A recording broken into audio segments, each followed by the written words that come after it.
Bardown Beauties with Jesse Pierce and Kirsten Kroll. Two hockey minds trapped in bodies that can't skate. They may have never laced them up, but they'll break it all down with sharp takes and plenty of laughs. This is Hockey Talk, the Beauties way.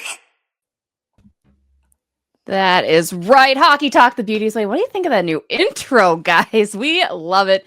Episode 289 of Bardown Beauties. I'm Jesse Pierce, writer for NHL.com. She's Kirsten Kroll, your in-arena host, the real KK, as was established this weekend on X, if you will, Kirsten. Yeah, and I feel like I need to explain that a little bit more just to get everyone on the same page. Anytime any of you are tweeting and talking about Kirill, you like to call him just KK. And I read these tweets and I'm like, it stops me in my tracks because I've been called KK my whole life, same initials, everything. But no, I feel it's only fair since I was here first that I am KK. And when we are talking about Kirill and abbreviating his name, he is KK97. Yeah. Just so we're all on the same page. I think that's fair. And I like KK97. I've actually never used that iteration. I usually just do Kirill or Kaprizov. It's very rare I'll even do Kirill Kaprizov because it doesn't take up that many characters, frankly, right? But I know what you're saying. It doesn't. But yeah, I don't know. Just I was here first. I'm KK. He is KK97. Would you have signed the 8-year 16 million AAV contract? Oh my gosh, I would have signed for 1 year, like 1 year, 1 mil, less than that even. And people are also tweeting at me. They're like, did you turn down a groundbreaking contract? I'm like, gosh, I wish I did. Like, we do not have the same problems. No, we definitely don't. We got to talk to Kirill Kaprizov. Minnesota Wild training camp well underway. He stood up, paid the piper on day 1 of training camp. All in English. It was not via translator. He owned it. He had his patented smile on his face, and said, I like Mini. You guys know this. I like Mini. I would insert the audio, but I don't feel like it at the moment. Plus, it gets a little hard to hear sometimes in his Russian accent.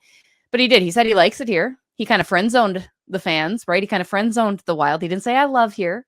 I like it here, which he said all the right things. And I put my rose-colored glasses back on in that scrum, Kirsten, because I was like, oh, our sweet Russian doll. He wants to be here. He does like it here.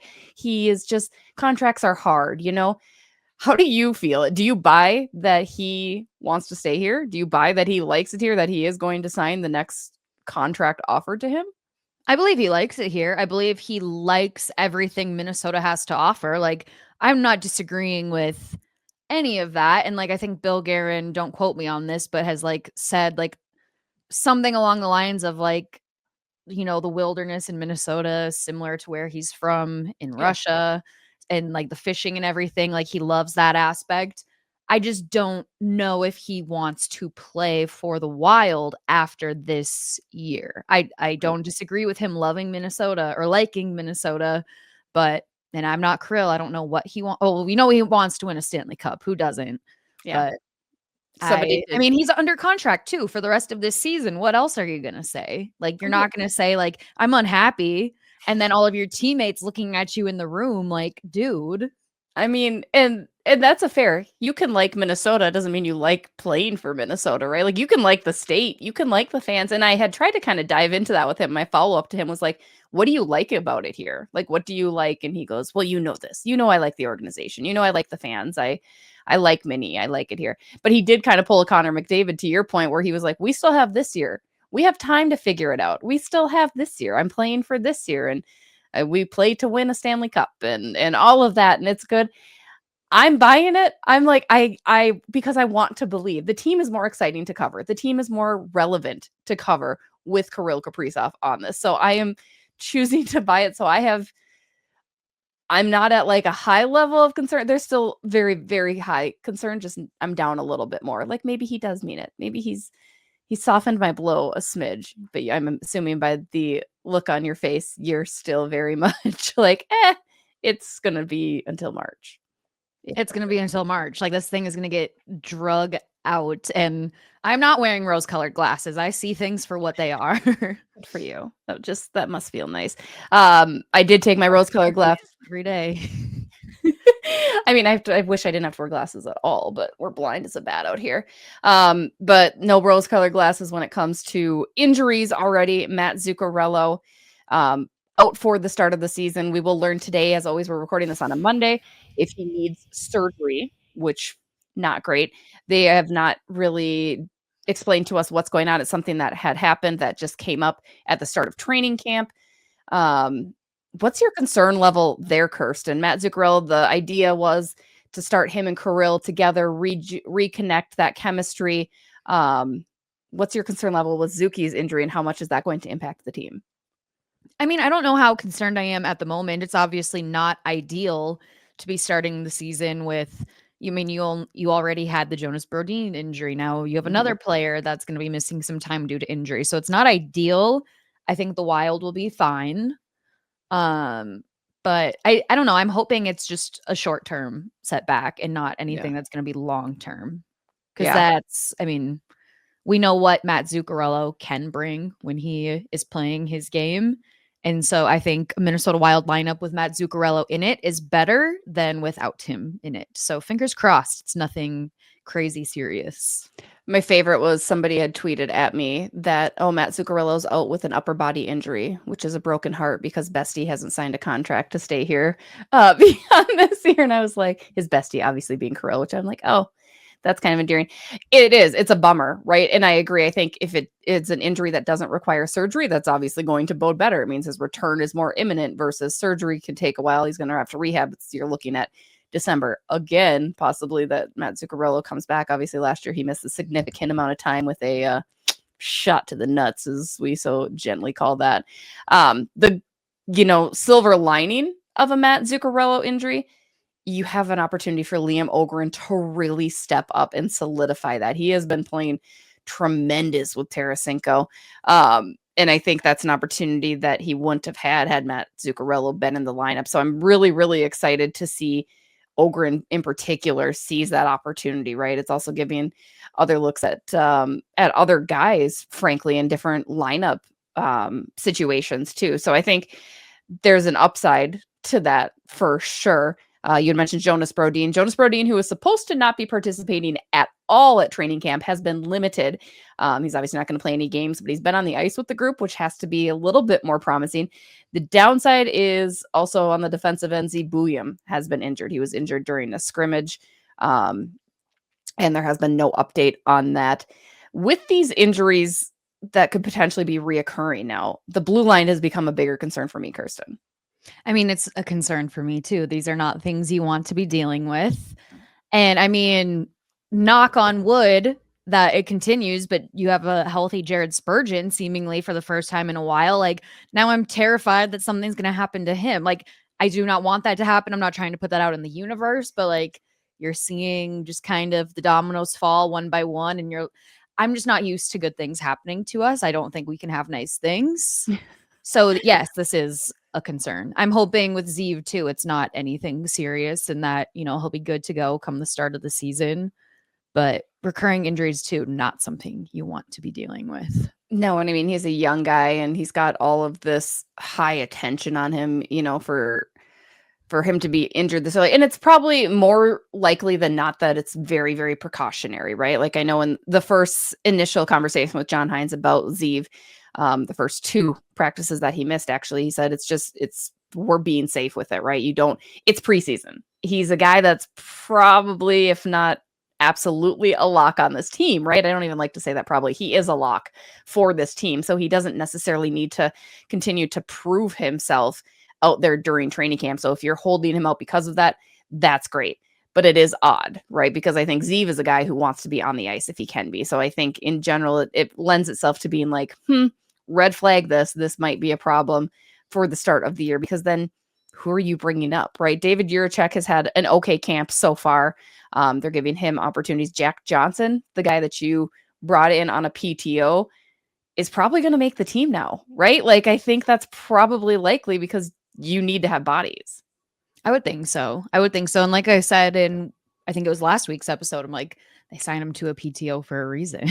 Right, exactly. Which we knew, were like, you got to have that insurance, and it was for Broads, but now it's a little bit for Zeev too, right? Like, you're trying to find right combination.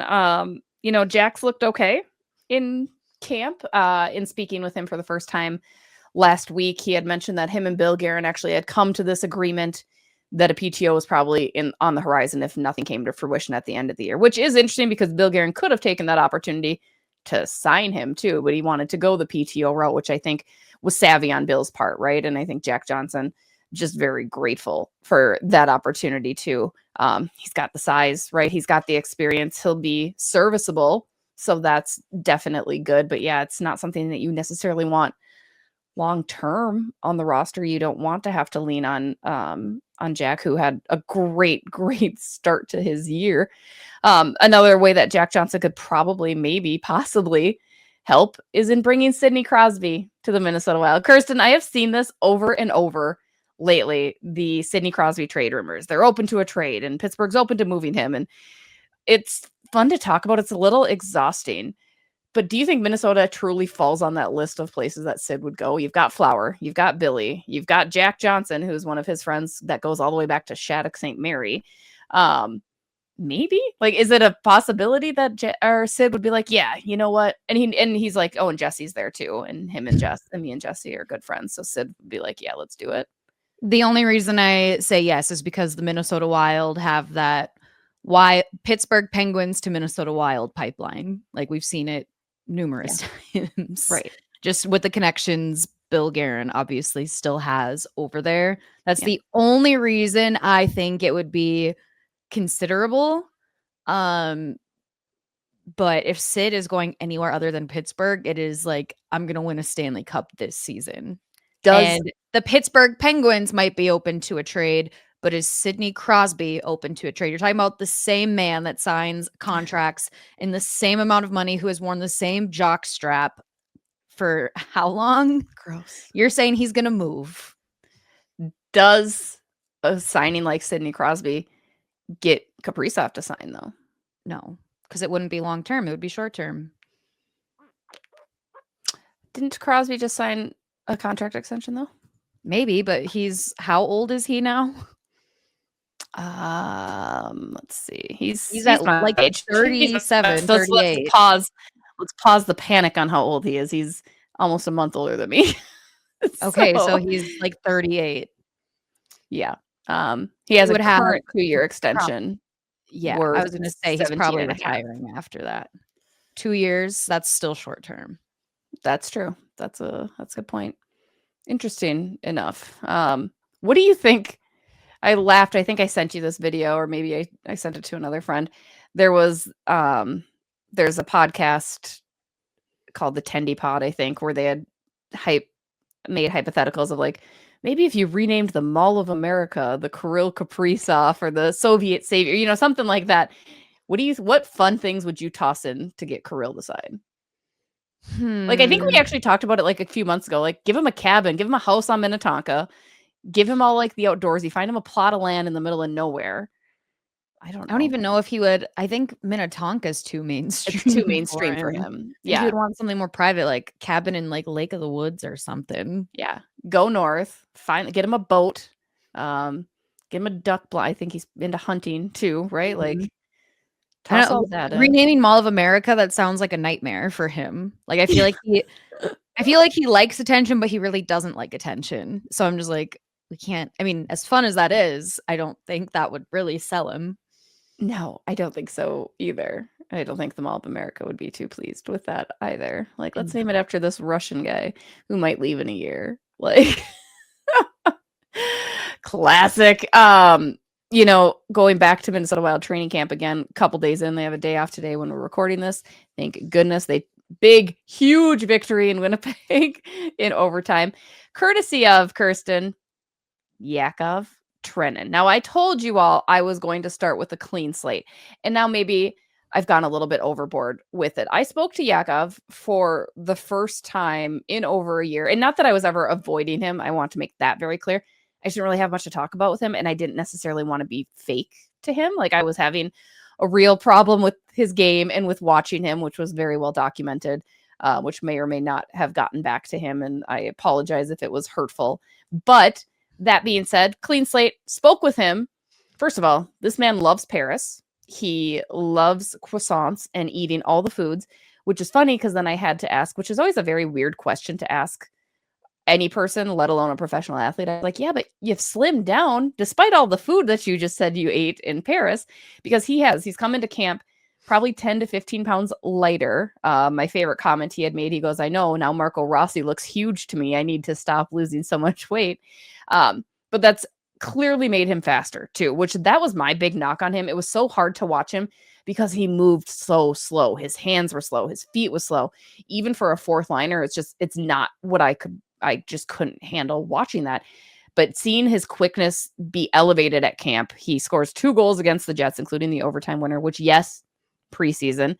I'm just saying, Kirsten, it's a new leaf. This is the villain to hero arc for Yakov Trenin this season. And I'm very happy to plant my flag and say, yes, Yakov, I am behind you. I also give him credit. He had said he holds himself wholly accountable. He did mention that it was hard to hear from fans and from the outsiders saying that we don't like you, we don't like how you play. And again, I apologize for the role that I may or may not have played in that too. But he had said, he's like, but I'm responsible for my game. That's not an excuse for how I played. And at the end of the day, I want to play better and I need to be better for myself. So again, great conversation with him. I regret not having it sooner, but here we go. This is it, Kirsten, Jesse, Yakov, besties for the resties. That's a lot to unpack there. And I mean, I'll say this too, like everyone wants your players on your team that you cheer for to always do well. You're always rooting for the best interest of the team and you're always hoping player comes back and is able to redeem themselves and prove people wrong. I'm just saying, if this is as big of a stance as you're taking where you're like, I'm a fan, you cannot say one thing about him this season. I'm just saying there's no tweeting that you're upset with how he's playing. What if I tweeted in a completely analytical? So I think that's where I went a little awry, where maybe I took the train off the tracks last year, was that I was unable to like equate the problems I was having with this game. Like I never necessarily backed it up with the stats, right? Like I was just like, oh, I can't do this. So what if this year I take a better approach where I'm like, so Yakov, here's where I'm struggling with your game if there are to be struggles, because he's going to have ups and downs. I promise, here's my Scouts honor. I was never in Girl Scouts, but if I were, I believe this is what we do. I, Jesse Pierce, wholly promise to not be so harshly critical on Yakov Trenin for the entirety of the 25-26 season. I mean, I think that is very fair. I think it's very fair. I just am very excited to see how this evolves as the season progresses, because as I like to talk about, it is the preseason. We've played one game in the preseason. And I would also like to take a little trip down memory lane to, I believe, 2 seasons ago. And I loved Tyson Jost. I was a fan. But remember the preseason where he scored, I believe, at least a hat trick, but I believe he scored 4 goals in one game. And everyone was like, myself included, like, oh my gosh, Tyson Jost, this is going to be his year. He was put on waivers by Thanksgiving. He was put on and waivers. He went to the Buffalo Sabres. So preseason, hope for the best, take it with a grain of salt. Yeah. I guess ultimately I'm very optimistic. I have a forward thinking viewpoint. Like I think Yakov is going to take that step up. I do. And Bill Guerin had said it too last year, was he felt this pressure for a $4 million a year player. You have to be to a certain level. Like I don't remember if Tyson Jost was at that level on his contract. If he was put on waivers, probably not. Right. But yeah, that's fair. You're right. It's preseason. We're not getting overhyped, but for right now, somebody had even tweeted at me because I said, I'm Yakov. And they're like, you can't hop on the Trenin train now. And I tweeted back and I said, choo choo, MRFer. And let's go. Redemption. The Trenin train. Again, I'm just excited to see how this evolves, and that is my final comment on this. I know. We'll save the receipts. We always save the receipts. Another player that is impressed, which is always to my demise too. Like, damn it, I shouldn't have done it. Detroit Red Wings. I'm just kidding. That's all I got. I stand by. They should have been better, is all I have to say. Oh man. For those who are new to the program or forgot, Kirsten predicted the Detroit Red Wings to be an absolute wagon last year. They were going to be the greatest thing that hockey's ever seen. And that didn't really pan out. You know what? I'm doubling down. This is Oh, their no. year. No. Year. No. I say with a laugh because I know it's not, but like, you know what? Go Red Wings. The Yzerman plan is not planning out. I'll tell you what. But ironically, this is a good transition, good connection. Vladimir Tarasenko came from the Red Wings, is having a pretty good camp too. We laugh about preseason games. It's even more funny to keep track of quote unquote stats when they do their inner team scrimmages too. But he's tearing it up. The dude can still score. I think Joel Eriksson Ek had said, yeah, he's got a great shot still. And remember, Vladimir Tarasenko 5 years ago was such an elite scorer, just an offensive juggernaut. And that has since fallen off, right? And of course, Wild fans always remember him as the St. Louis Blues. And even Vladimir had said in his first availability at camp that, I never saw the Minnesota Wild as part of my career because he thought he'd be with the St. Louis Blues forever. But do you think that this is going to pan out to be a very surprisingly good pickup for the Minnesota Wild? If you can get even, I want to say 20. I would love 20 goals. But if you can get even like 15 goals out of Tarasenko, I would say I'd be pretty happy. I mean, I do think this is going to turn out to be a surprisingly good pickup for Minnesota. I mean, like I said, going back to looking at Detroit, they should have been better than they were. And so maybe it was just the guys didn't mesh in the way that you had hoped they were going to. They could never find like that chemistry. I'm hoping maybe him being here in Minnesota, he is able to find that. We will find out. But also too, like granted, he's not the player he maybe was when he played for the Blues, but like we've seen his talent and what he's capable of. I'm hoping he can bring some of that magic to Minnesota here once the season gets underway. Yeah, like I want to keep the bar. I don't want to say low, but I am keeping it, toward the bottom rung, if you will, for him, because he hasn't shown me enough to say like, oh, it should be up here. I need him to be a contributor, especially with Matt Zuccarello out, right? Like I think he's going to need to step up in a higher regard too. So I'm excited to see that. Danila, I'm going to get this right. So in case you guys didn't know, it's Danila, like vanilla, but for some reason I like to add a little spice to it and always say Danila. It's Danila. You don't know how to pronounce things. I know. And I know how in my head I'll like practice it and then I'll talk to him and be like, hi, Danilia. And I'm like, that's not his name. He's not, it's Danila. Dude, I'm like getting such trauma right now just from comments in the past. But like, can you imagine if like people started just calling you like vanilla, like just like as a nickname? Like, oh my God, I would hate that so much. That makes my skin crawl. It's terrible. And I think he'll be anything. Somebody has said that to me before, and I still have trauma. But you're like a vanilla person? Yeah. Like your personality is? Just they called me vanilla, and I was like, thank you so much. Like that was so nice. And I really hope they're watching so they can be like, wow, I didn't realize my comment was so hurtful to her. Well, I'm telling you now. You'll get an apology text immediately. Probably not. They're blocked on everything. Drama. I don't think you're vanilla. I think you're plenty of spice. If I have a lot of spice. I'm vanilla and chocolate, maybe. Like mix me around a little bit, maybe toss some sprinkles once in a while, but I won't go above and beyond and say I'm beyond vanilla too much. Although ironically, I hate vanilla ice cream. Can't stand it. Really? Hate it. If I do, and even more bizarre, if I do go with vanilla ice cream, it's got to be like the New York style vanilla. I hate vanilla bean. Like, ugh. I don't know what New York style vanilla is. Kind of like that yellowy kind. It's pretty good. It's better than vanilla bean. Vanilla bean's gross. Love vanilla bean. No, not a fan. But back to the point. This is a Bardown Beauties podcast, your favorite podcast. Danila Yurov. Do you think there's a possibility he starts in Iowa? And I'm only suggesting this because reading between the lines of what Billy said, and obviously the history of the Minnesota Wild, is that they don't want to force somebody into the pro spot if they're not ready.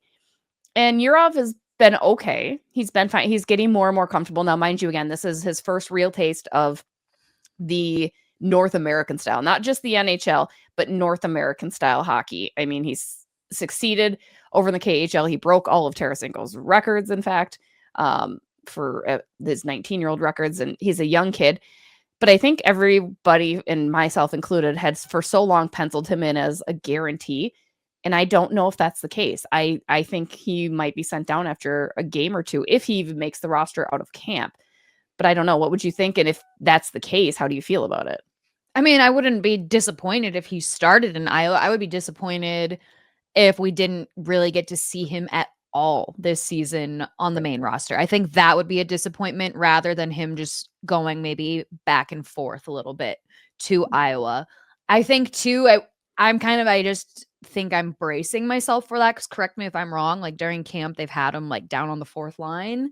So maybe Yeah. not seeing him, especially right away, in as big of a role, but I think it would only help his development even more to get comfortable in Iowa, get his feet under him a little bit more. It would only be disappointing if we didn't see him up with the Wild for a number of games. Right. Are you saying a number of games out of camp, or you'd be okay if he got cut, but then we see him at some point during the season? Or is there a preference The there? latter, like if Okay. I think I used the latter, right? The latter or the later? I Yeah. don't know. But yes, I'd be fine if he started in Iowa, got cut out of camp, but we were Right. still able to see him come back up. I'd agree, because I think you and I have been on this page together. We need to see the young guys. Like it is time. Yes, you need to win games, but we need to see some of these young, like as hard as I'm riding the quote unquote Trenin train, I'm riding the Ohgren train super hard too. Like, I Yes. love it. He's been Like doing so well, and he's it been makes me doing so happy. yes, like he's spent his time in Iowa. He succeeded. He accomplished a lot of what he needed to in Iowa. And I think now is the time that I want Liam Ohgren up here out of camp, and I need him up here. Boy I has need come to. back yoked. Oh, I brought He that up. has put on so much muscle. Like, man is yoked. So I brought that up to him. In case you guys didn't see it, I think this was probably a month or two ago. The NHL had tweeted out this picture of him just muscled out, wearing a weighted training vest, backwards hat, sweaty, like very much one of those like muscle men cover shots, right? Literally looks like a book talk thing, I'm gonna be honest. That too. The social media intern that posted that literally is on book talk. I brought it up to him. I was like, so that Instagram, he goes, oh my gosh. He goes, I was working out and I come back and my phone is just blown up. Like he's like DMs and comments and like everybody, a mix of like people chirping him, the guy's kind of giving him some shit, and then like, holy cow, man, you're just, and because I even asked Marcus Foligno about that when he brought Ogren up a couple days ago, and he goes, the kid's always been jacked though. Like he's always kind of had that physique, but I think we just never saw the sleevelessness of it and like the whole vibe. He's thick, like with 2 C's. It was a vibe. It's just now sounding creepy. Just he's put on a lot of muscle. He's put on a lot of work.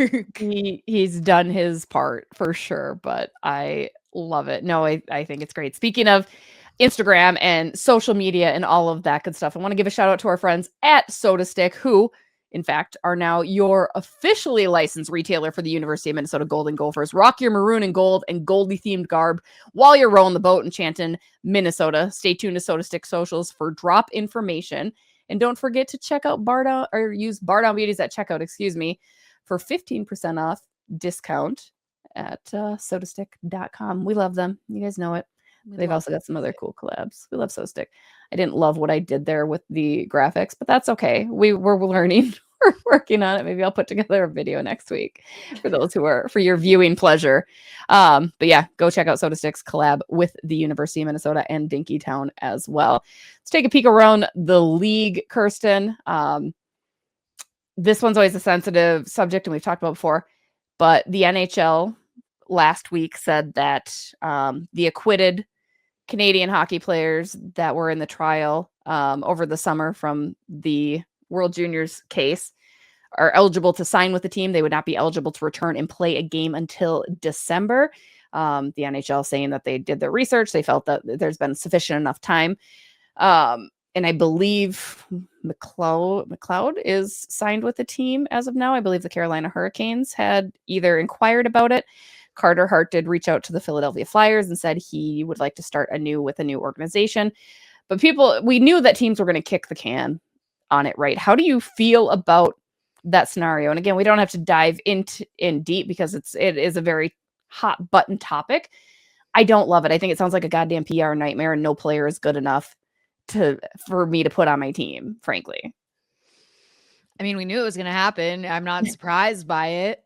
I was following the trial a little bit, and I'm not going to get into any of the details. I'm not going to get into any like personal thoughts because honestly, even too, like I don't even kind of know all of what my thoughts surrounding the whole situation are. Right. But just, I mean, it's going to go both ways. And yeah, it's going to be a PR nightmare. You're going to piss off people on one side and you're going to piss off a lot of people on the other side. Like it's going to be quite frankly a huge distraction.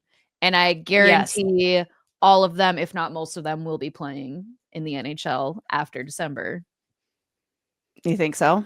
I do. And I think, I mean, I even go back to what was that one kid's name? Mitchell Miller, who got signed by the Boston Bruins. And there was an uproar, rightfully so. And I think he's still playing now in the KHL because he was released right away because of the uproar. And it's like, is it worth it at the end of the day to cause that big of a distraction for one player? So to be clear, I said I thought it was Michael McLeod. It is. They have inquired or considered signing him. Again, after he was acquitted of sexual assault charges. Again, I agree. I believe in second chances. I always have. I always will.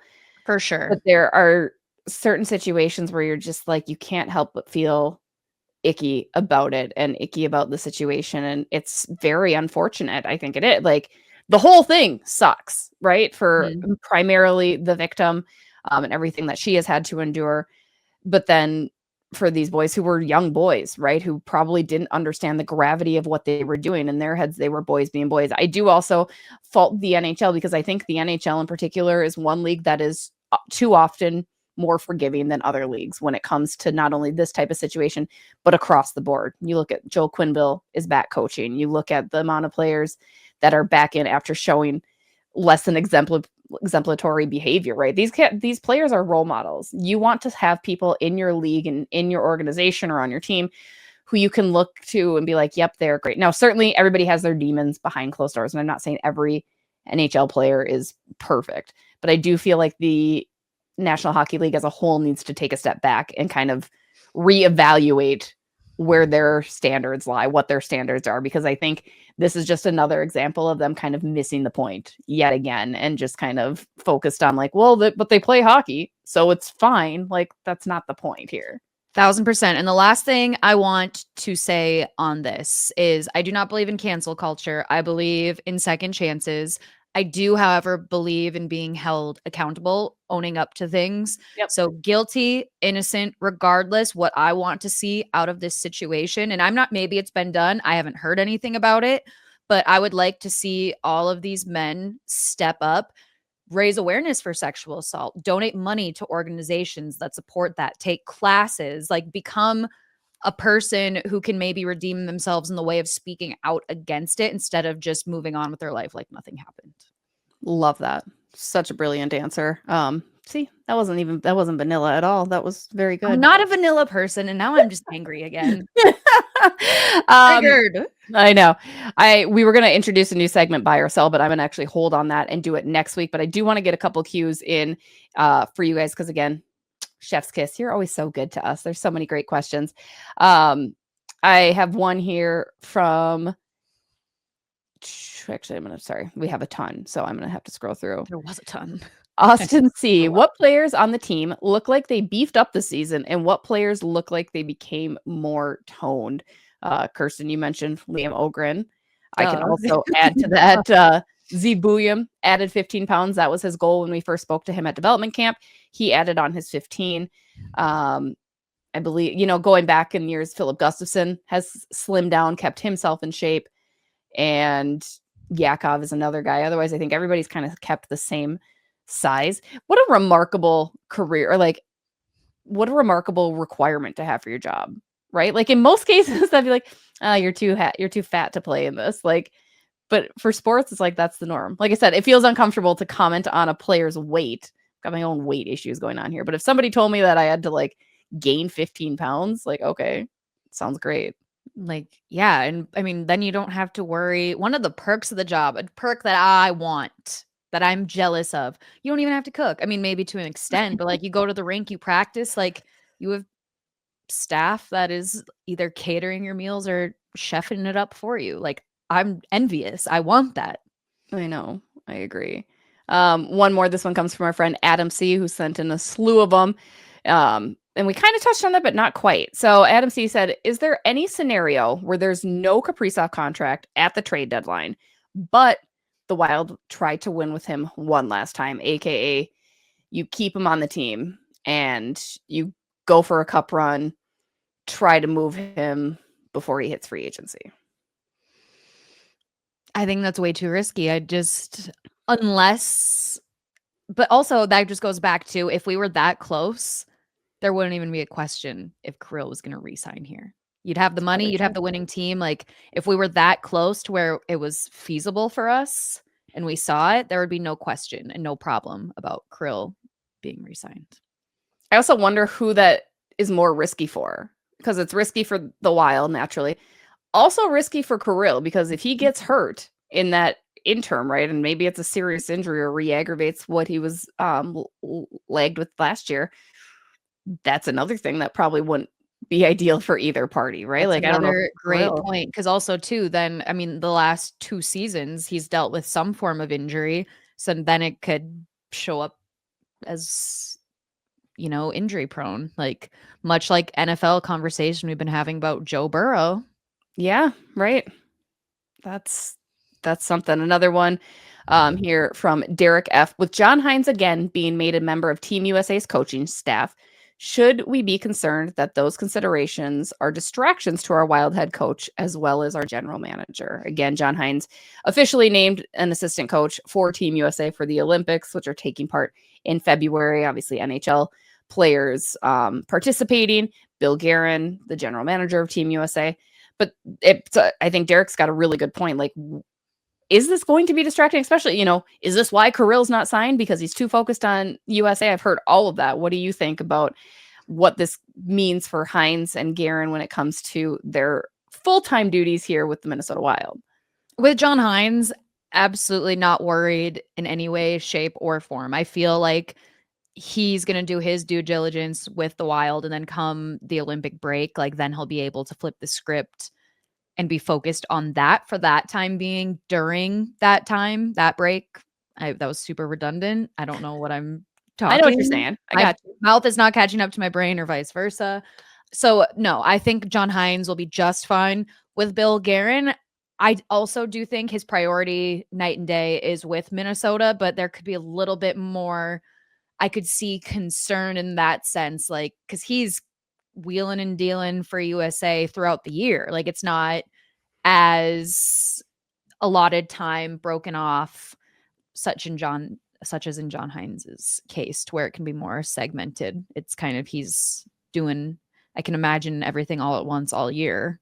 Right. So, but I still think Minnesota is obviously his number one priority, and Team USA too is pretty set and established at this point. So maybe more in the off season, it could have been a distraction or kept him busier as opposed to during season. Right. No, I mean, I understand. I think that's a reasonable conclusion to come to when you think just from point blank, like, okay, well, these guys are also wanting to win a gold medal, so they're keeping an eye on opposition teams and whatever. I think the good news is, for Wild fans in particular, but for every team that has their coaches involved in this or their GMs involved, the staff is huge, right? USA Hockey in general is bearing the brunt of this. You've got John Van Beesbrook, who's wearing that heavy. You've got Bill Guerin, but he also has a slew of general managers, some who are working in the NHL, some who are not. John Hines being one of, I think, 6 assistant coaches on the roster, or one of 6 coaches in general, I think, means that that's not going to fall on him. And I think you're right, Kirsten. I think it's going to be very easy for him to focus on Team USA come February. He doesn't have to do it much beyond that, because you don't know who your team is, yada, yada. I do think Bill Guerin wears a little bit more of it, but I do think there's so much staff involved that it's actually, the responsibility isn't as large as it may seem. And it is an honor. And I think there's that point too to be made, that it's pretty cool that they're knocking on people that are associated with the Minnesota Wild. And when that gets down to players like Matt Boldy and Faber and, on the flip side, Broads and Gus and, guys that are going to go play for their respective countries too. It's kind of nice to keep that, again, relevancy around the Minnesota Wild. So that's what I would have to say about that. I think that's going to do it for this week's episode. Again, next week we will introduce the buy or sell idea that I have because I think it's really fun. Actually, it's just something that I came up with and I'm like, I'm bored and we're going to rock and roll with it. Until then, shout out to our friends at SotaStick. Shout out to you guys. Don't forget to subscribe, rate, like, all the good stuff. And hockey season's here, baby. We'll catch you next week. Talk to you then. Bye.